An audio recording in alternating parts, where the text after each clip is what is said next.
She stepped onto the plane with effortless elegance, her posture straight, her confidence unwavering. But the moment she reached first class, a flight attendant blocked her way. "Economy is in the back, ma'am," the woman said coldly, not even glancing at her ticket. Dismissed without a second thought. Around her, some passengers smirked, others avoided eye contact, pretending not to notice. But just minutes later, the air in first class changed. The same attendant who had humiliated her now stood frozen, face drained of color. The woman had made one call, just one, and the voice on the other end would change everything. The late afternoon sun bathed the airport runway in golden light, reflecting off the polished metal of departing planes. Inside the bustling terminal, passengers moved with purpose, some rushing to their gates, others settling into lounges, sipping overpriced coffee. The air buzzed with the usual pre-flight chaos, but for Maya Thompson, the moment she stepped onto the jet bridge, everything seemed to slow down. She carried herself with quiet confidence, dressed in an impeccably tailored white blazer and matching trousers. A structured leather handbag rested on her wrist, and a simple but elegant watch adorned her left hand. She exuded success, not the flashy, loud kind, but the quiet, undeniable presence of someone who knew exactly who she was. Maya was no stranger to flights like this. As a top financial strategist and silent investor in multiple industries, she spent more time in the air than on the ground. First class was her second office, a space where deals were finalized, strategies crafted, and power quietly shifted hands. But no amount of success ever made her immune to assumptions. She reached row 2A, her assigned seat, and barely had time to adjust the strap of her bag before a sharp voice interrupted. "You're in the wrong section. Economy is back there." Maya blinked, turning to face the flight attendant. The woman stood with her arms crossed, chin slightly raised, her expression unreadable, but firm. Lisa Harrington had been with the airline for over a decade. She knew the routine, knew the regular passengers, knew how to cater to the elite. And in her mind, this woman standing before her, young, black, poised but unassuming, didn't fit the profile of a first-class traveler. Maya tilted her head slightly, her lips parting, not in shock, but in measured amusement. "I believe this is my seat," she said smoothly, holding up her ticket. Lisa didn't even glance at it. "We're at full capacity in first class. Please move to the back before I have to involve security." The words weren't loud, but they carried, slipping into the ears of nearby passengers. A businessman in a navy suit shifted uncomfortably. A middle-aged woman in pearls glanced away, suddenly invested in the airline magazine. A few younger travelers exchanged knowing looks, one even pulling out a phone as if sensing something worth recording. Maya inhaled slowly, weighing her options. This wasn't new to her. She had fought through boardrooms full of men who underestimated her, navigated deals where her name carried weight long before her presence did. But today, in this narrow aisle, with rows of watching eyes, she realized something. Lisa wasn't just denying her a seat. She was denying her the very idea that she could belong here. The old Maya, the one who had spent years proving herself, exhausting herself with the need to be accepted, might have let it slide. She might have sighed, asked for a manager, waited for an apology that would never feel genuine. But the woman standing here today? She had learned the power of silence, of letting others fall into their own traps. Maya offered Lisa a slow, unreadable smile. "No problem," she said, reaching into her bag.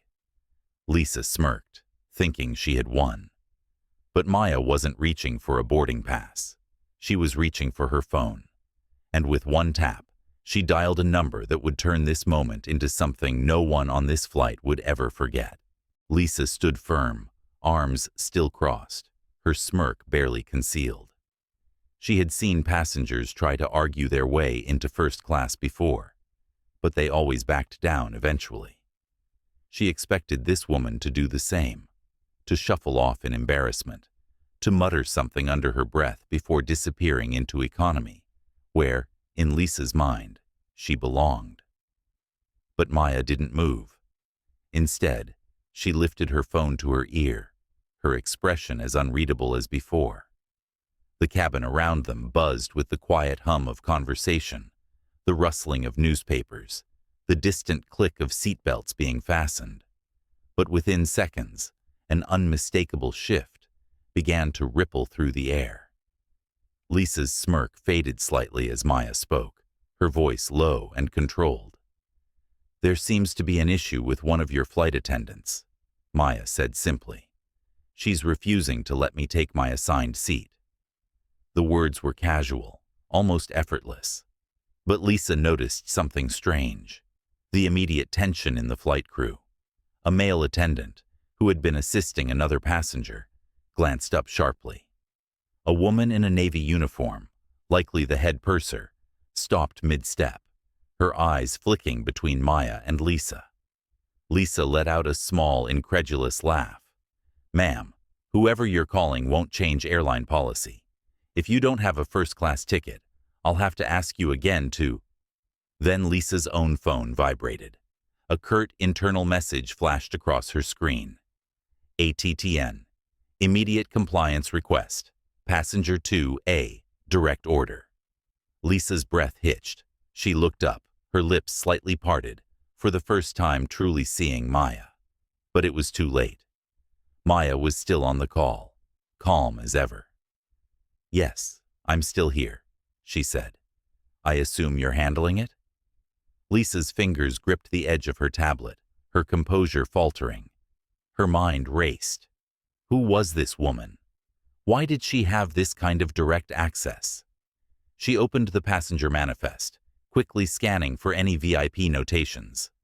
Her stomach tightened as she saw the name, Maya Thompson. Next to it, a designation she had never seen before. Before Lisa could process it, the flight intercom crackled to life. The captain himself was speaking. "Ladies and gentlemen, we appreciate your patience as we finalize preparations for takeoff. Before we begin, I'd like to personally welcome one of our most valued partners on board today, Ms. Maya Thompson." Lisa's knees nearly buckled. A murmur spread through first class. Passengers who had previously ignored the commotion were now turning, staring. A businessman who had been flipping through his newspaper lowered it slowly, eyes widening in realization. A young woman holding a latte nudged her seatmate, whispering something in hushed excitement. Maya, still poised, ended her call with a simple, "Thank you." Then, she looked directly at Lisa. "I assume I can take my seat now?" Lisa's lips parted, her throat dry. She had no words, no defense, no excuses, and worst of all, no power left in this situation. Lisa's entire body tensed as she struggled to process what had just happened. The name Maya Thompson now echoed in her mind like a warning siren. She had spent years working in first class, catering to celebrities, CEOs, and dignitaries. Yet she had never seen a passenger receive a direct announcement from the captain. Her hands felt clammy as she forced herself to smile, but the shift in power was already clear. The atmosphere in first class had transformed completely. A few moments ago, Lisa had been in control, dictating where Maya could and couldn't sit. Now, she stood frozen, exposed, while the entire cabin watched her next move. Lisa started, but her voice faltered. Maya remained seated, her posture still relaxed, but there was a quiet intensity behind her gaze. She wasn't raising her voice. She wasn't demanding an apology. She didn't need to. The weight of Lisa's mistake was already sinking in, tightening around her like an invisible rope. The head purser stepped forward, her demeanor suddenly stiff. "Ms. Thompson, I sincerely apologize for any misunderstanding. Please allow me to personally ensure your comfort for the duration of this flight." Lisa's stomach twisted. The head purser never intervenes like this. Maya simply nodded. "I appreciate that." Then, with a glance back at Lisa, she added, "I assume my seat will no longer be an issue?" Lisa felt her throat tighten. No, of course not," she stammered, stepping back hurriedly. The moment should have ended there. Lisa should have just swallowed her pride and walked away. But the humiliation burned too hot, too deep. She had been in this job for over a decade. She had been respected.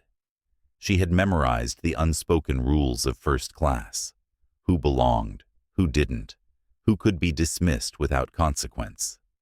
And yet, she had made the mistake of underestimating Maya. Desperate to regain even a shred of control, Lisa forced a tight smile. "I just wanted to ensure everything was in order," she said, her voice strained, but forcibly polite. "I would have done the same for any passenger." A few murmurs rippled through the cabin. The businessman who had been reading his newspaper let out a soft scoff, shaking his head slightly. A younger man near the window muttered, "Yeah, right." Maya merely tilted her head, studying Lisa as if deciding whether or not to entertain that lie. Then, finally, she spoke. "I wonder," she said smoothly, "if that's really true." Lisa's heart pounded. "I wonder if you would have stopped any passenger before checking their ticket," Maya continued, her voice calm but deliberate. "I wonder if you would have threatened to call security on someone who looked a little different." The tension in the air was thick enough to cut. Lisa's face turned a deep shade of red. She opened her mouth, but no words came. Then, the voice of the captain came through the intercom once more. "Ms. Thompson, if there's anything you need during the flight, please don't hesitate to let us know." Lisa nearly collapsed into herself. Maya smiled slightly, just enough for Lisa to know she had lost. "I think I'll be just fine," she said. Then she turned away, completely dismissing Lisa, as if she were nothing more than a minor inconvenience. And just like that, Lisa felt the shift completely. She wasn't in control anymore. She was just another cautionary tale. Lisa stood frozen in place, her entire body stiff, as if her brain hadn't fully processed what had just happened. The murmurs in the cabin had died down, replaced by a suffocating silence. Every eye in first class was on her now, not with admiration, not with respect, but with something far worse: pity. Maya, on the other hand, remained effortlessly composed. She had leaned back in her seat, casually adjusting the cuffs of her blazer, as if this entire ordeal had been nothing more than a minor inconvenience. But Lisa knew better. Maya hadn't just taken her seat. She had taken everything from Lisa in that moment. The power, the authority, the upper hand. It was gone. And then, just when Lisa thought she could slip away and pretend none of this had happened, Maya spoke again. "I do have one request." Lisa flinched, but she forced a professional smile. "Of course, Ms. Thompson." Maya's gaze locked onto her, unwavering. "I'd like to speak to the owner of this airline." Lisa felt her stomach plummet. She let out a nervous chuckle, glancing at the other flight attendants for help, but no one came to her rescue.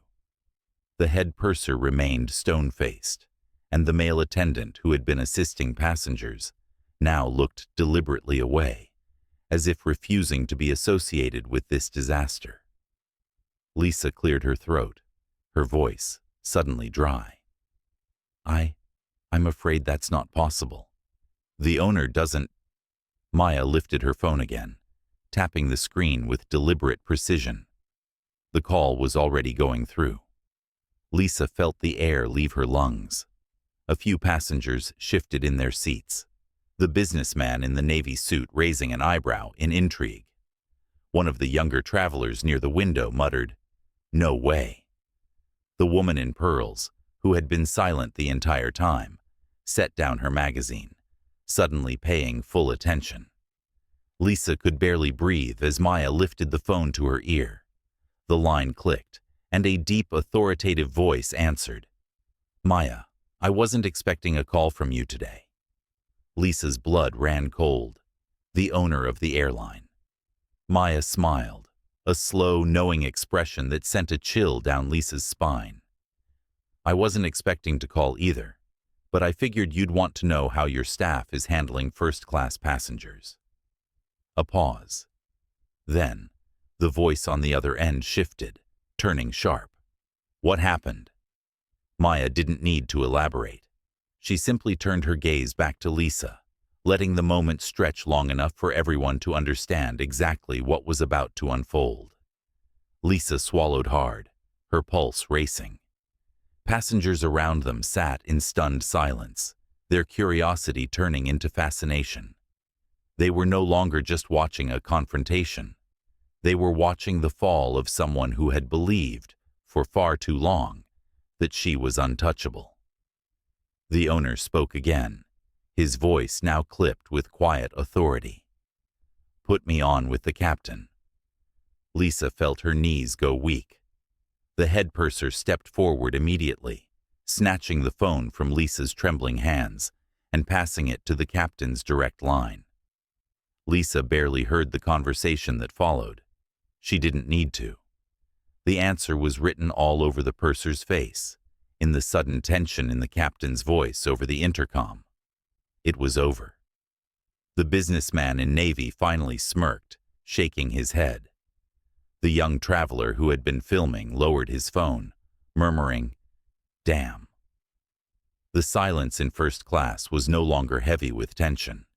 It was laced with the sharp, unspoken understanding of exactly what had just transpired. Lisa had started this flight believing she was in control. Now, she was realizing she had never had control at all. Lisa's world had collapsed in the span of minutes. The same passengers who had barely noticed her before were now watching her every move. Every breath she took felt like it carried the weight of 1,000 judgments. The only thing worse than humiliation was the knowledge that she had brought it upon herself. The head purser lowered the phone after a brief but decisive conversation with the airline's owner. Her face was unreadable, but Lisa knew that whatever had been said did not bode well for her. Then, the intercom crackled to life again. "Ladies and gentlemen, this is your captain speaking. I'd like to take a moment to personally apologize for any inconvenience one of our valued passengers has experienced. As a company, we hold ourselves to the highest standard of professionalism and respect, and any failure to uphold those values will be addressed accordingly." The message was indirect, but everyone knew exactly who it was meant for. A few passengers exchanged looks, some even letting out low murmurs of approval. The businessman in navy folded his newspaper with a small, knowing smirk. Lisa's hands clenched at her sides. The head purser turned to face her. "Lisa," she said, her voice measured, "I need you to step into the galley." Lisa's breath hitched. This is not a request." For the first time in years, Lisa felt truly powerless. She opened her mouth to protest, but the weight of the situation pressed down on her, leaving her with no choice but to obey. Shoulders stiff, she turned and walked toward the galley, feeling the burn of dozens of eyes on her back. Maya watched her go, but her expression remained neutral. She had seen people like Lisa before, people who wielded their positions like weapons, who believed power was something they could distribute at will. But power wasn't about position, it was about presence. And today, Maya had made that clear without raising her voice, without demanding respect, just by existing in the space she rightfully belonged in. The young man near the window, still holding his phone, let out a low whistle. "That was insane," he muttered. The businessman in navy let out a quiet chuckle. Classic case of underestimating the wrong person. The woman in pearls, who had remained silent through the ordeal, finally spoke, her voice soft but firm. About time someone put people like her in their place. Maya merely crossed her legs, exhaling a slow breath. "I wasn't trying to put anyone in their place," she said simply. "I was just taking mine." The purser returned, this time with a fresh glass of champagne. She set it down on Maya's tray, with a respectful nod. "Ms. Thompson, please accept our deepest apologies. Your experience today does not reflect the values of this airline." Maya lifted the glass with a slight smile. "I appreciate that." Lisa never returned to first class. As the plane taxied down the runway, her fate remained uncertain. Perhaps she would be reprimanded, perhaps reassigned, or maybe, if the airline's owner was as serious as he sounded, she would find herself looking for a new job by the time they landed. But Maya wasn't thinking about Lisa anymore. She had never needed revenge, never needed to see someone fall. She had already won the moment she took her rightful seat. As the plane ascended into the sky, the cabin lights dimmed to a soft glow. The tension that had once filled first class had dissolved, leaving behind only quiet murmurs and the occasional clink of glasses. The moment had passed, but its weight still lingered. Maya gazed out the window, the city lights below shrinking into a web of golden veins stretching into the horizon. She had spent years fighting battles she never should have had to fight. Doors had been closed in her face before she even reached them. Assumptions had been made before she had the chance to speak. And yet, she had learned long ago that true power didn't come from demanding respect. It came from carrying yourself in a way that made others question why they hadn't given it to you in the first place. She took a slow sip of her champagne, savoring the crisp bite of it. She wasn't thinking about Lisa anymore. People like Lisa existed in every boardroom, every industry, every corner of the world where power was assumed rather than earned. She didn't need to ruin Lisa's career. Lisa had done that herself, with her own choices.